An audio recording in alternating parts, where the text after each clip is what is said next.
আসসালামু আলাইকুম everyone, welcome back. আশা করছি সবাই অনেক ভালো আছেন। আজকে আমি আপনাদের সাথে কোরবানি ঈদ স্পেশাল গরুর নেহারির রেসিপি শেয়ার করব। চলুন দেখে আসি। প্রথমেই আমি এখানে গরুর পায়ের অংশটুকু নিয়ে নিয়েছি। আগে থেকে বলে রাখি, দেখতে একটু সাদা মনে হচ্ছে, কারণ হচ্ছে আমি এটা গরম পানি দিয়ে ভালোভাবে ধুয়ে নিয়েছি। এর মধ্যে এখন আমি আদা রসুন বাটা দিয়ে দিলাম 2 টেবিল চামচ। এখন দিব গোটা গরম মশলা, এলাচ 3-4টা, 2টা দারচিনি, গোলমরিচ 7-8টার মতো, লবঙ্গ 4-5টা এবং জয়িত্রী দিয়ে দিলাম। এখন হচ্ছে 2 চা চামচ হলুদ, 2 চা চামচ মরিচ, 2 চা চামচ ধনিয়া এবং 2 চা চামচ জিরা, 4-5টা তেজপাতা, 7-8টার মতো কাঁচামরিচ দিয়ে দিব, পরিমাণ মতো তেল এবং স্বাদ মতো লবণ দিয়ে দিব। দেখতেই পাচ্ছেন আমি কিন্তু নেহারিতে একদম কম মশলা ইউজ করেছি, আর এই কম মশলাই কিন্তু নেহারির টেস্টটা আমার কাছে মনে হয় বেশি ভালো হয়। এখন আমি এই মশলাটা হাড়গুলোর গায়ে ভালোভাবে মেখে নেব। এই তো দেখতেই পাচ্ছেন আমি কিন্তু ভালোভাবে মেখে নিয়েছি। এখন এর মধ্যে পরিমাণ মতো পানি দিয়ে আমি চুলায় বসিয়ে দিব। প্রথমে কিন্তু আমি চুলার আঁচটা একদম বাড়িয়ে দিয়েছি এবং ভালো মতো একটা বলক আসলে এটা আমি একদম মাঝারি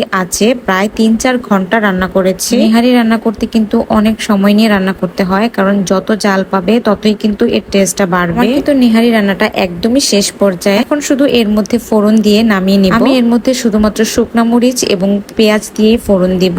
পেঁয়াজ এবং শুকনা মরিচটাকে তেলের মধ্যে ভালো মতো ভেজে নিয়ে নেহারির ভিতরে ঢেলে দিব। এই ফোড়নটা দেওয়ার কারণে নেহারির ঘ্রাণটা কিন্তু খুব ভালো আসে। দেখতে পাচ্ছেন নেহারির ঝোলটা কিন্তু একদমই লাইট হয়েছে এবং এটা খেতে কিন্তু একদম স্যুপের মতো লাগে, যার কারণে কিন্তু একটু বেশি খেলে কোনোই খারাপ লাগে না। এখন এর মধ্যে যে সলিড মাংসগুলো দিয়েছিলাম সেগুলোকে একটু ম্যাশ করে দিব। যেহেতু নেহারির ঝোলটা একদমই লাইট, এটা দেওয়ার কারণে কিন্তু নেহারির ঝোলটা কিন্তু একটু ঘন হবে। এটা দিয়ে এখন আমি একটা সাইডে রেখে দিয়েছিলাম এবং এই যে এটা হচ্ছে নেহারির ফাইনাল লুক। এখন এটাকে সার্ভ করে খাওয়ার পালা। দেখতেই কিন্তু বোঝা যাচ্ছে হাড় থেকে কিন্তু মাংসগুলো একদম আলাদা হয়ে যাচ্ছিল। আমি এটাকে পেঁয়াজ, মরিচ, ধনেপাতা এবং আদা কুচি দিয়ে সার্ভ করেছিলাম, সাথে কিন্তু লেবুও ছিল। তো আজকের মতো এই পর্যন্তই। আল্লাহ হাফেজ, আসসালামু আলাইকুম।